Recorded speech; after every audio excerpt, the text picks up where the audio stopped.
Today I have got a game-changing way to add textures to your Tinkercad Creations, so let's get cracking. So we're going to start in Tinkercad. This is a lesson that I made the other day. It is a fidget ring. If you check this out, there is a gap inside that shape. It's super simple to build and customize. Of course, you will need to complete that tutorial to do what I'm going to show you today. I do want to let you know that I put in just a simple radius number. This is how we make the new rings. There is an old ring where we used the tube and we had the radius +2. Now this ring over here, I added HLModTech using typical Tinkercad brute force. If we double click, you can see I've got a chunk of text that was curved that is explained in the video as well. When you click outside, it union groups, which does take a moment. This is kind of complex, but after a moment, I end up with a sweet printable fidget ring with my channel name on it. All right, so I have exported this plain one as an STL, and let me show you. And let's quickly bounce to the HLModTech library. You can easily get here using the link in the description, also pinned in the comments or with the bit.ly up above.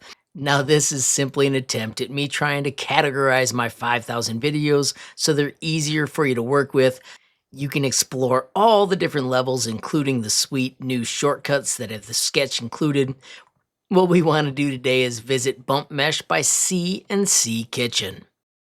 Instead of explaining with his model, I'm going to explain with ours. I'm going to simply hit load.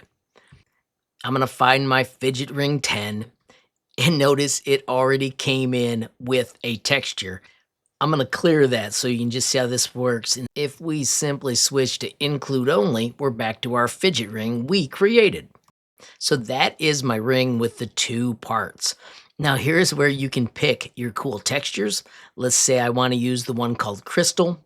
I'm going to do include only, and I'm going to fill.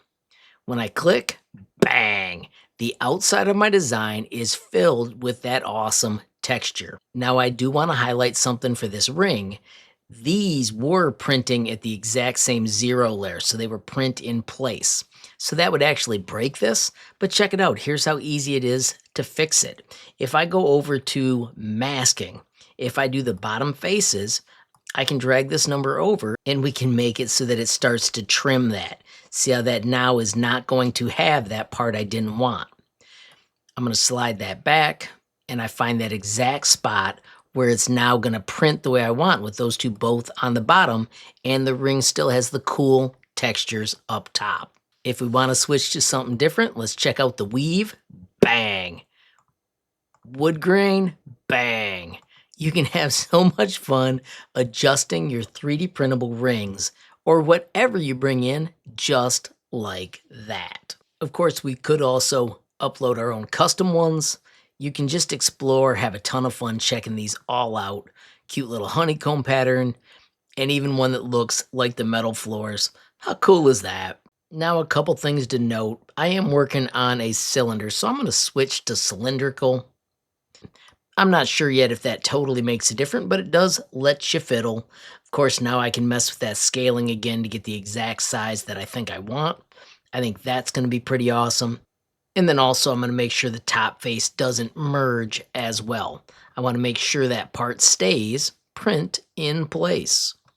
I'm going to put them both at 27. Of course, you can type the numbers as well.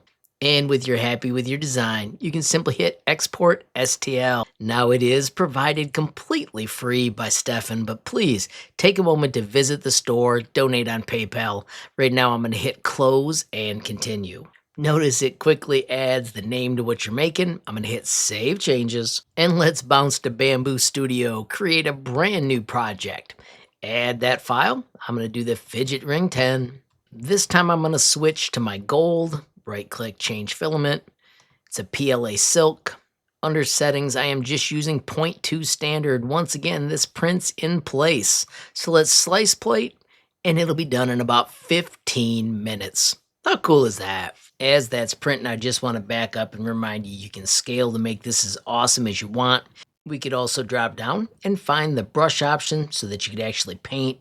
Instead of include, you could switch to exclude. Of course, make sure you stay tuned to see all the cool ways that we can put this awesome tool to good use. Of course, I do also want to highlight this is CNC Kitchen. Stefan's got an awesome YouTube channel. Make sure you check it out. And of course, smash that subscribe button.